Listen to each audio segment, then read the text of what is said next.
এঁচোড় চিংড়ি আমরা খেতে তো সবাই ভালোবাসি, তবে ঠিক অনুষ্ঠান বাড়ির মতন স্বাদ হবে এভাবে রান্না করলে।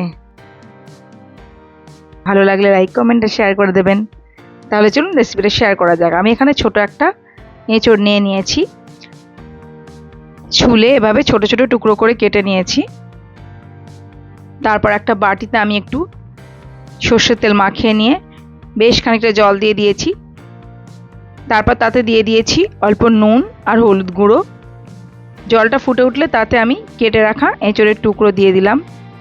ভালোভাবে ফুটিয়ে সেদ্ধ করে নিলাম। জল ঝরিয়ে এক সাইডে রেখে দিলাম। এবার আমি সর্ষের তেল গরম করে নিয়েছি 3 টেবিল চামচ। প্রথমে গোট গোট করে কেটে রাখা আলু ভেজে নিচ্ছি নুন হলুদ দিয়ে। লাল লাল করে ভেজে আলুগুলো তুলে নেব।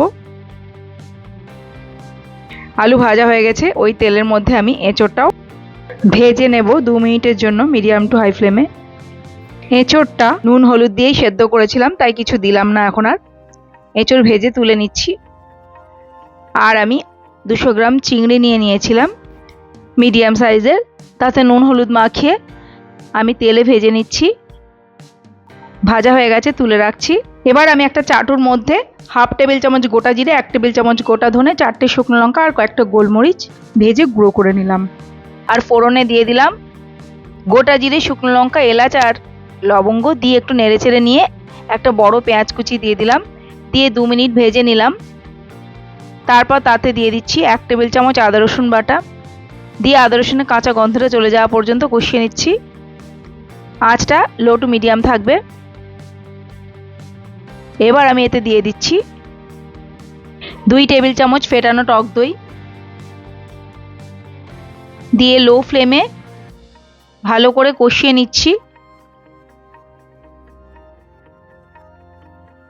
দিয়ে দিচ্ছি হলুদ গুঁড়ো, লাল লঙ্কা গুঁড়ো, জিরে গুঁড়ো, ধনে গুঁড়ো 1 চা চামচ করে। দিয়ে ভালো করে কষিয়ে নিচ্ছি। সব মশলার কাঁচা গন্ধটা চলে যাওয়া পর্যন্ত কষিয়ে নিতে হবে। দিয়ে দিলাম স্বাদ মতো নুন। দিয়ে ভালোভাবে নেড়েচেড়ে মিশিয়ে নিলাম। তারপর অল্প একটু জল দিয়ে দিচ্ছি, গরম জল দিয়েছি। দিয়ে মিনিট খানেক আমি লো টু মিডিয়াম ফ্লেমে কষিয়ে নিলাম। তারপর দিয়ে দিচ্ছি ভেজে রাখা আলু। দিয়ে আরও 2 থেকে 3 মিনিট কষিয়ে নেব। তারপর দিয়ে দিলাম সেদ্ধ করে ভেজে রাখা এঁচোড়।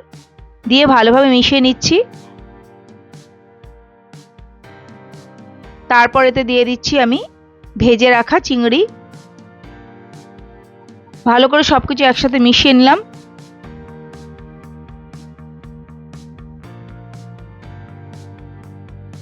তারপর ঢেকে লো ফ্লেমে 7 মিনিট মতো রান্না করে নিলাম। মাঝখানে নেড়েচেড়ে দিয়েছি 2 বার।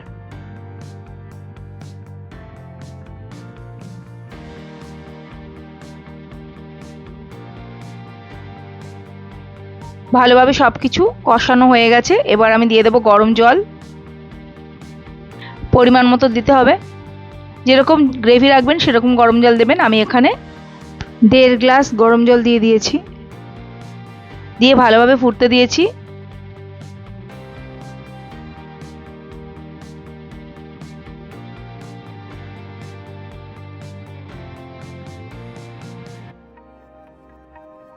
সবকিছু ভালোভাবে সেদ্ধ হয়ে গেছে এবং একটা মাখা মাখা ভাব এসেছে। এই সময় আমি আঁচটা বন্ধ করে দেব। তার আগে আমি দিয়ে দিচ্ছি শাহি গরম মশলা অল্প একটু, আর শুকনো খোলায় ভেজে গুঁড়ো করে রাখা মশলাটা দিয়ে দিলাম।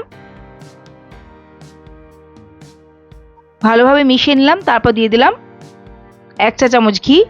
দিয়ে ভালোভাবে নেড়েচেড়ে মিশিয়ে নিয়েছি। গরম গরম ভাতের সঙ্গে পরিবেশন করতে পারেন, রুটির সঙ্গেও ভালো লাগবে।